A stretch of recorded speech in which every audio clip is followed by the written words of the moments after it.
अस्सलाम वालेकुम दोस्तों, कैसे हो? उम्मीद है कि सब खैरियत से होंगे। अल्लाह आप लोगों को ऐसे ही खुश रखे। सरकार दो आलम सल्लल्लाहु अलैहि वसल्लम की पूरी जिंदगी पर बनने वाली वीडियो सीरीज जिसका नाम मोहम्मद सब के लिए है सल्लल्लाहु अलैहि वसल्लम, ये उसका 27वां हिस्सा यानी पार्ट 27 है। थोड़ा हम रिकैप कर लेते हैं कि हमने 26वें हिस्से में क्या सुना, लेकिन उससे पहले एक ज़रूरी बात मैं आपको बता दूं कि कल इतवार यानी संडे को हमारा कोई वीडियो नहीं आएगा, इसलिए आप कल इंतज़ार न करें। इंशाअल्लाह पीर को यानी मंडे को इसका 28वां हिस्सा आपके सामने हाजिर होगा। ठीक है, तो 26वें हिस्से में हमने सुना कि कैसी कैसी चालें मक्का वाले चल रहे थे। वो दिन रात यही सोचने लगे थे कि इस्लाम की आंधी को कैसे रोका जाए। उन्होंने हज से पहले प्लानिंग की, प्रोपेगेंडा तैयार किया, लोगों को मिल मिलकर समझाया, लेकिन बात नहीं बनी। फिर हजरत हमजा ने इस्लाम को कबूल किया रजी अल्लाह तआला अन्हु। फिर हजरत उमर रजी अल्लाह तआला अन्हु जैसे बहादुर जो कि ईमान वालों को सताने में उन्होंने कभी कमी नहीं की, वो भी एक दिन हुजूर के कत्ल के इरादे से चले, नाउजुबिल्लाह। रास्ते में हजरत साद से मुलाकात हुई। हजरत साद ने बताया कि उमर पहले अपने घर की खबर लो, इस्लाम तुम्हारे घर में पहुंच गया है, तुम्हारी बहन ने इस्लाम कबूल कर लिया है। ये सुनकर तैश में आ गए। वो सीधे घर पहुंचे, बहन और बहनवई को खूब मारा पीटा, लेकिन ईमान के सामने हार बैठे। कलाम पाक को सुना, अल्लाह ने दिल के अंधेरी दुनिया में ईमान का चिराग रोशन किया। कलाम पाक सुनकर रोने लगे और इस्लाम को कबूल किया। चलिए अब आगे सुनते हैं। ईमान कबूल करने के बाद हजरत उमर रजी अल्लाह तआला हुजूर पाक सल्लल्लाहु अलैहि वसल्लम के पास दारे अरकम के दरवाजे पर पहुंचकर हजरत उमर ने खुद दस्तक दी। सहाबा इकराम जो अंदर मौजूद थे, उन्होंने हजरत उमर रजी अल्लाह तआला के हाथ में नंगी तलवार देखकर दरवाजा खोलने में तामुल किया, यानी आगे पीछे हुए कि दरवाजा खोले या नहीं। और हुजूर पाक सल्लल्लाहु अलैहि वसल्लम से अर्ज किया कि हुजूर उमर नंगी तलवार लेकर बाहर दरवाजे पर खड़ा है, क्या करें? हुजूर ने इत्मीनान से फरमाया कि दरवाजा खोल दो, उसे आने दो। हजरत हमजा रजी अल्लाह तआला भी वहां पर मौजूद थे। उन्होंने भी कहा कि आने दो, अगर उमर का इरादा नेक है तो खैर, वरना उसी की तलवार से उसका सर उड़ा दिया जाएगा। चुनांचे दरवाजा खोला गया। हजरत उमर रज़ी अल्लाह तआला अंदर दाखिल हुए। हुजूर पाक सल्लल्लाहु अलैहि वसल्लम ने उनको घर में दाखिल होते हुए देखा तो आगे बढ़े और हजरत उमर का दामन पकड़कर कहा और जोर से झटका और फरमाया कि उमर, क्या तू बाज नहीं आएगा? हजरत उमर ने जवाब दिया, या रसूल अल्लाह, मैं ईमान लाने के लिए हाजिर हुआ हूं। हुजूर पाक सल्लल्लाहु अलैहि वसल्लम ने ये सुनते ही खुशी और मसरत से नाराए तकबीर बुलंद किया, बुलंद आवाज में अल्लाहु अकबर कहा। और जो साथ में तमाम सहाबा जो उस वक्त दारे अरकम में मौजूद थे, सब ने जोर से इस कदर अल्लाहु अकबर कहा कि मक्का की पहाड़ियां गूंज गई। और फिर हुजूर पाक सल्लल्लाहु अलैहि वसल्लम ने हजरत उमर को देखकर मुस्कुराया और इस एक मुस्कुराहट ने उमर को सब कुछ दे दिया। हिदायत, सादत, बरकत, कामयाबी सब कुछ हजरत उमर को मिल गई। जो हुजूर को कत्ल करने चले थे, आज हुजूर के गुलाम बन गए। हजरत हमजा रजी अल्लाह तआला अन्हु, हजरत उमर रजी अल्लाह तआला अन्हु के इस्लाम लाने की वजह से आप सल्लल्लाहु अलैहि वसल्लम को और इस्लाम को ताकत मिल गई। और उधर मक्का वाले खुशखबरी के इंतजार में थे। वो तो सोच रहे थे कि उमर ने मोहम्मद का काम तमाम कर दिया होगा, अभी खदीजा की रोने की आवाजें सुनाई देगी, अबू बकर व अली की चीखें सुनाई देगी, ईमान वाले अपना सीना पीट रहे होंगे, कितना जमाना हो गया हम परेशान हैं, आज उमर की गैरत ने हमारा काम कर दिया होगा। मगर कुदरत उनके इरादों पर और उनकी खुशफहमी पर हंस रही थी। गोया कुदरत यूं कह रही थी कि अरे नादानों, तमन्नाओं के जिन कमजोर खिलौनों से तुम अपने दिल को बहला रहे हो, वो बहुत जल्द टूटने वाले हैं। तुम्हारे उम्मीदों के बाग उजड़ तो सकते हैं, मगर लहलहा नहीं सकते, क्योंकि मोहम्मद से जंग खुद खुदा से जंग है। हजरत उमर रजी अल्लाह तआला अन्हु ईमान लाने के बाद सीधा अबू जहल के घर पहुंचे और दरवाजे पर दस्तक दी। वो दुश्मन इस्लाम बाहर आया और बड़ी खंदा पेशानी से झुककर हजरत उमर का वेलकम किया, अहलन सहलन मरहबा, और काम के बारे में पूछा, उमर काम हो गया? हजरत उमर रज़ियल्लाहु अन्हु ने फरमाया कि हाँ, खुदा का शुक्र है, काम हो गया, मैं ईमान ले आया, मैं मुसलमान हो गया और हुजूर पाक सल्लल्लाहु अलैहि वसल्लम को यानी मोहम्मद को रसूल मानता हूं। ये सुनते ही अबू जहल झल्ला गया और पैर पटकता हुआ और बालों को नोचता हुआ वापस अंदर चला गया। हजरत उमर रज़ियल्लाहु तआला अन्हु उसकी बेबसी पर मुस्कुराते हुए वापस हो गए।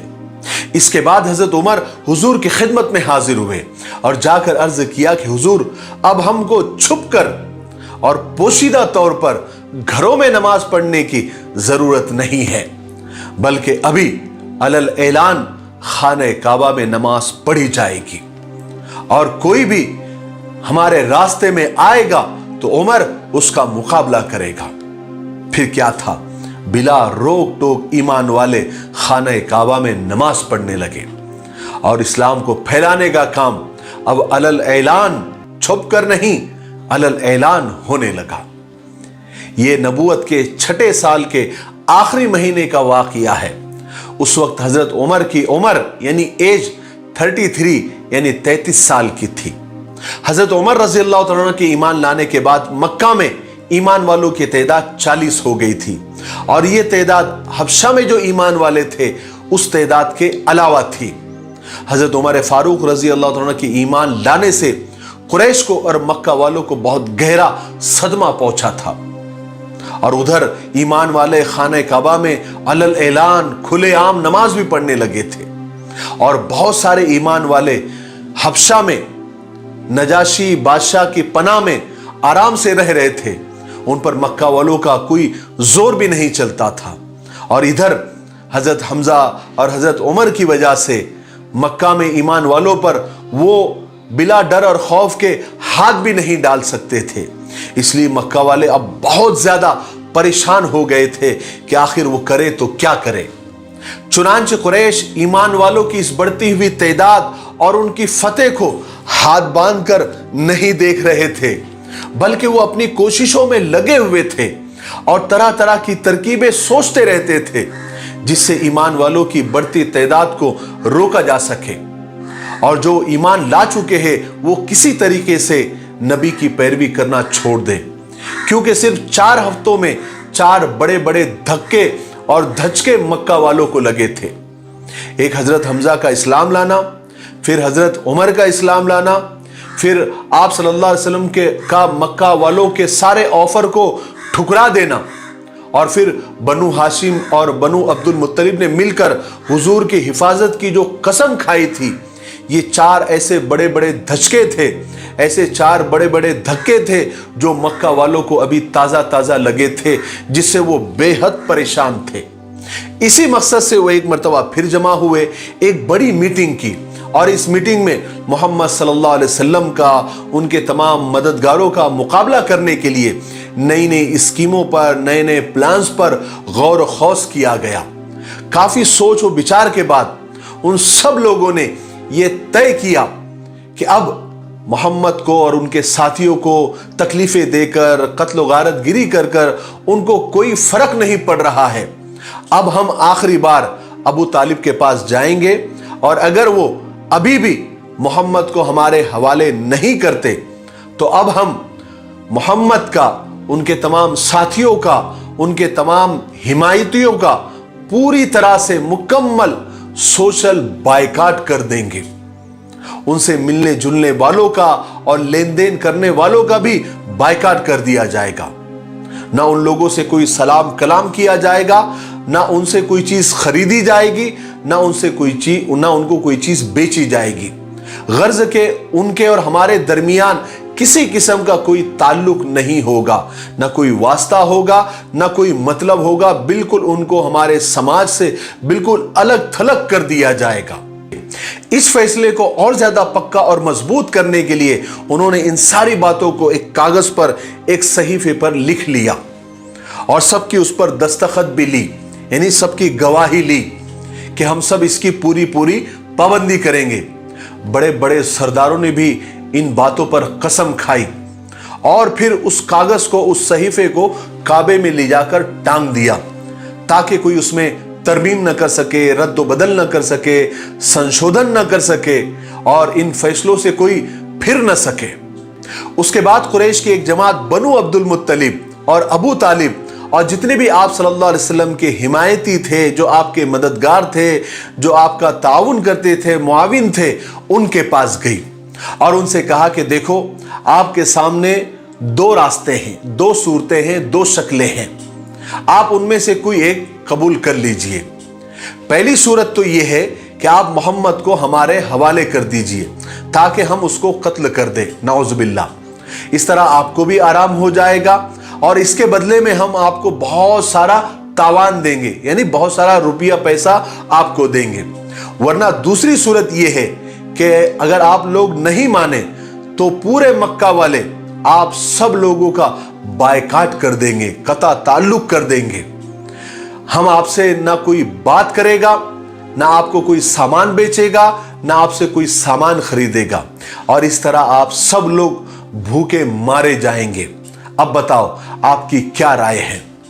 इस पर बनु अब्दुल मुत्तलिब, यानी अब्दुल मुत्तलिब की औलाद अबू तालिब और जो भी आप सल्लल्लाहु अलैहि वसल्लम के मददगार मुआविन की जमात थी, उन्होंने मोहम्मद सल्लल्लाहु अलैहि वसल्लम को उनके हवाले करने से साफ साफ इनकार कर दिया और कुरैश की जमात से कहा कि हम किसी भी हाल में, किसी भी कीमत पर मोहम्मद को तुम्हारे हवाले नहीं कर सकते।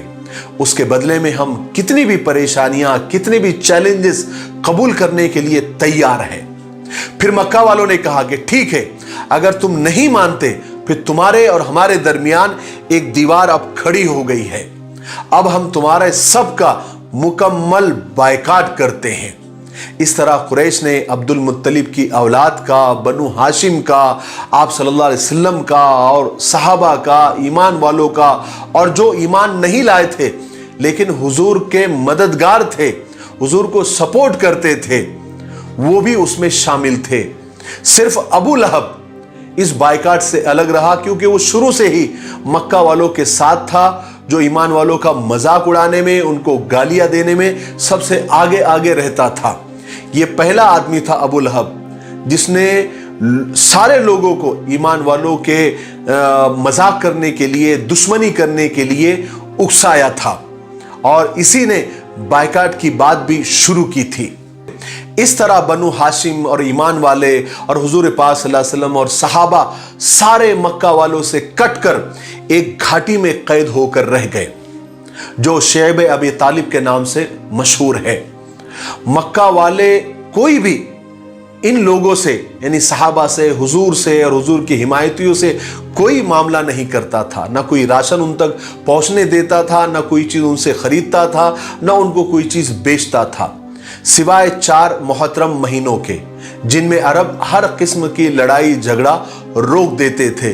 इन्हीं 4 महीनों के अंदर ईमान वाले और सहाबा उस कैद से बाहर निकल सकते थे और हाजी लोग इन्हीं मोहतरम महीनों में मक्का में आकर जमा होते थे।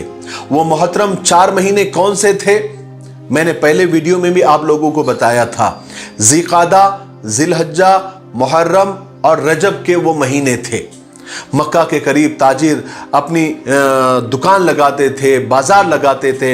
हुजूर पाक सल्लल्लाहु अलैहि वसल्लम इन्हीं 4 महीनों में भी उनके पास जाते थे, उन्हें अल्लाह के दीन की तरफ बुलाते थे, उन्हें जन्नत की खुशखबरी देते थे, जहन्नम से डराते थे और कहते थे कि अल्लाह को एक मान लो, मैं खुदा का पैगंबर हूँ और आखिरत की एक ज़िंदगी है जो मरने के बाद आने वाली है। आप सल्लल्लाहु अलैहि वसल्लम इन हालात में भी आपने दीन का काम नहीं छोड़ा। आप मुसलसल दीन का काम और लोगों को अल्लाह की तरफ बुलाने का काम किया करते थे। इस कैद बंद और बायकाट की वजह से ईमान वालों को बड़ी बड़ी तकलीफें उठानी पड़ी।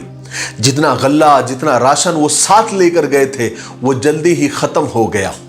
भूख और प्यास जब हद से बढ़ जाती तो ये लोग कीकर के पत्ते खाकर वक्त गुजारते। सहाबा के बच्चे भूख से बिलबिलाते, तड़पते, यहां तक कि उनकी आवाज घाटी के बाहर भी सुनाई देती। और ये संगदिल मक्का वाले, ये पत्थर दिल मक्का वाले बच्चों की बिलबिलाहटों को सुनकर खुश होते थे, कहे कहे लगाते थे, हंसते थे।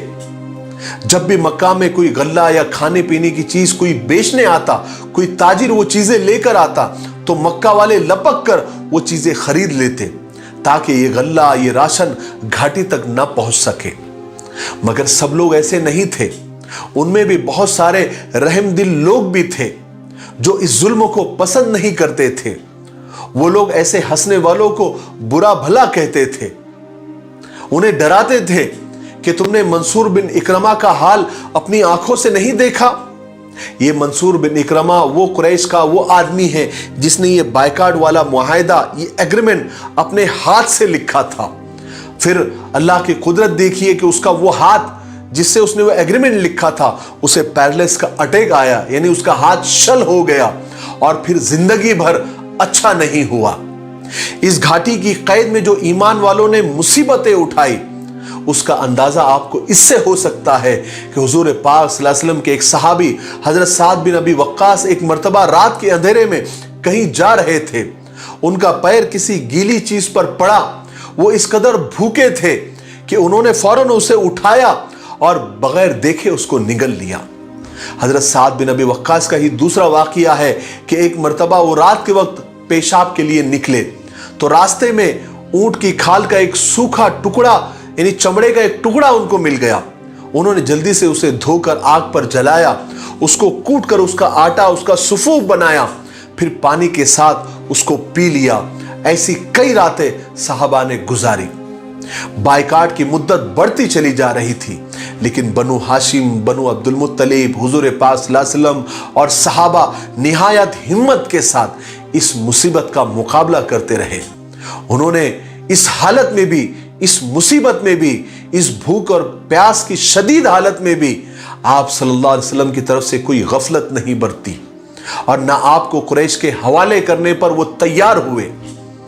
आप सल्लल्लाहु अलैहि वसल्लम के चहीते चचा अबू तालिब आप सल्लल्लाहु अलैहि वसल्लम का पूरा ख्याल रखते, आपके बराबर में लेटते ताकि आपकी हिफाजत कर सके। अगर चचा अबू तालिब को कहीं काम पर जाना भी होता या कहीं किसी और मकसद से बाहर निकलते या हुजूर से अलग होते तो अपनी औलाद में से किसी को उनके पास छोड़कर जाते ताकि उनकी जगह वो आप सल्लल्लाहु अलैहि वसल्लम की हिफाजत कर सके। जिनका बायकाट किया गया था, यानी बनु हाशिम, बनु अब्दुल मुत्तलिब, आप सल्लल्लाहु अलैहि वसल्लम और सहाबा, इनके जो रिश्तेदार थे वो थोड़ी थोड़ी इनके साथ हमदर्दी किया करते थे और छुप छुप कर उनके पास खाना पहुंचा दिया करते थे। अगर ये रिश्तेदार बाहर के अगर ऐसा ना करते तो बहुत जल्दी बहुत सारे लोग भूख से मर जाते। ऐसे में ही एक शख्स हकीम बिन हिजाम भी थे। वो अपनी फूफी उम्मुल मोमिनीन हजरत खदीजा रजी अल्लाह तआला के पास खुफिया तरीके से छुपकर खाना पहुंचा दिया करते थे, जिसको अम्मा जान हजरत खदीजा रजी अल्लाह तआला लोगों में तकसीम कर दिया करती थी। इस तरह हिशाम बिन अम्र भी ऐसे एक शख्स थे जो ऊंटों पर खाना और कपड़ा लाद कर रात के वक्त उस घाटी के करीब लेकर आते और जब बिल्कुल घाटी के करीब पहुंच जाते तो ऊंट को घाटी की तरफ हाँक दिया करते थे और इस तरह तमाम सामान इन मजबूर और बायकाट किए हुए लोगों तक पहुंच जाता था। जब अम्र बिन हिशाम या फिर हकीम बिन हिजाम की ये बातें कुरैश तक पहुंची तो उन्होंने उनको भी बहुत तकलीफें दी, लेकिन फिर भी उन्होंने ये मदद का सिलसिला बंद नहीं किया। आज के लिए इतना काफी है, इसलिए आज हम यहीं पर रुकते हैं क्योंकि वीडियो अब ज्यादा लंबा हो रहा है। आने वाले 28वें हिस्से में यानी पार्ट 28 में हम सुनेंगे कि ये बायकाट कब तक चला, कितने साल चला और कितने सालों तक आप उस घाटी के अंदर बंद रहे और फिर अल्लाह की कैसे मदद आई और किस तरह से ये बायकाट खत्म हुआ और आप घाटी से बाहर निकले। उसके बाद और एक बहुत बड़ी मुसीबत अल्लाह के रसूल सल्लल्लाहु अलैहि वसल्लम का इंतजार कर रही थी। वो क्या थी? वो इंशाअल्लाह हम पार्ट 28 में यानी 28वें हिस्से में सुनेंगे। तब तक आप थोड़ा इंतज़ार करें और इन सीरीज़ के वीडियो को आप ज़्यादा से ज़्यादा शेयर करें और ज़्यादा से ज़्यादा कमेंट करें और हमारी हिम्मत और हौसले को और बढ़ाएं, ताकि हम उतनी ही शिद्दत से जिस तरह अभी काम कर रहे हैं उसी तरह शिद्दत से हम आगे भी काम करते रहें। तब तक मेरे लिए, पूरी उम्मत के लिए और पूरी इंसानियत के लिए खैर और भलाई की दुआ करते रहे। अस्सलामु अलैकुम व रहमतुल्लाहि व बरकातुहू।